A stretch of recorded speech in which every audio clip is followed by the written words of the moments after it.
I hope people find that it's an adventure.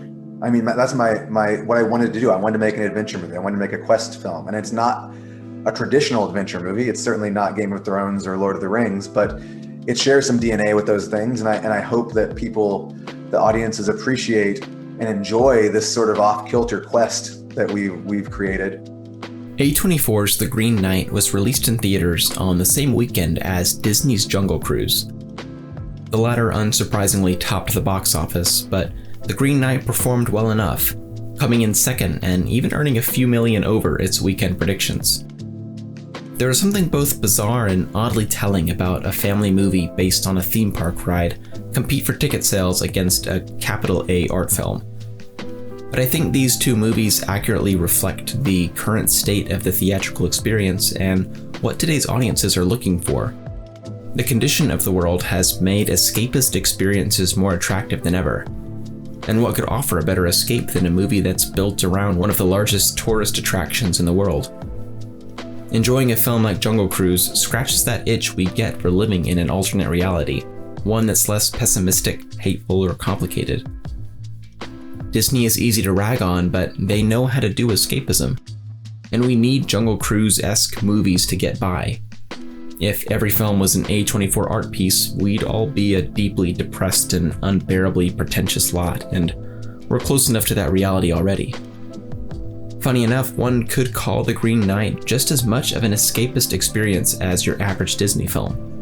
It doesn't bury its fantasy elements behind too much grit or realism. There's talking foxes, towering giants, spell casting, and destiny following.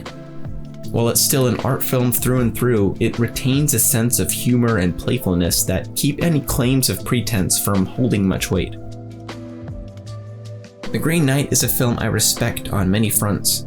The cinematography from Andrew Dro's Palermo is beautiful, David Lowery's direction is highly creative, and the casting is just excellent. And yet, despite these many strengths, it was a hard film for me to become completely lost in. Attributing my lack of engagement with the film to any specific issue is difficult. Perhaps it's my lack of familiarity with the 14th century poem it's based on. People far more well-read than I have praised how Lowery updated the centuries-old story for modern audiences.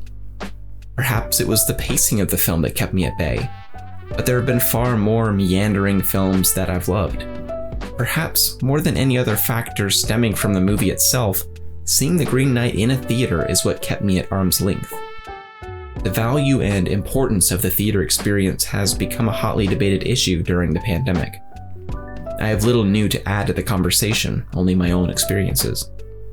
I've always loved going to the movies, and 9 times out of 10, my enjoyment of a film only increases with the size of both the screen and the audience.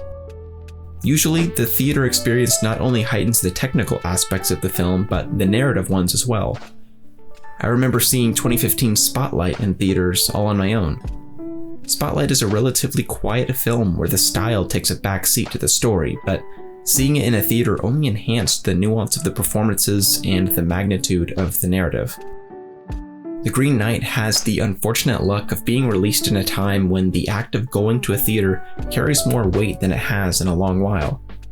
Having become conditioned to avoid any kind of large gathering, it was a little jarring to attend a surprisingly crowded screening.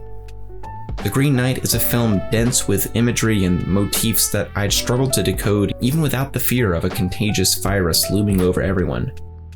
It's commonplace now for films to either get a simultaneous release in both theaters and on demand. This new model has divided both filmmakers and film lovers for many legitimate reasons. Personally, I hope the theater experience perseveres through the current circumstances and can once again provide audiences with escapist diversions without COVID hovering in the back of our minds. But for now, I'm glad to see that The Green Knight will be available on Prime in the near future. If COVID has taught me anything about movie watching, it's that it's possible and sometimes even preferable to enjoy a film from the comfort and safety of your home. I miss escaping from the real world and taking a trip to the theater, but lately the roles have been reversed. And maybe, for me, a comfy couch and a microwaved bag of popcorn are exactly what I need to truly appreciate The Green Knight. Or Jungle Cruise, for that matter.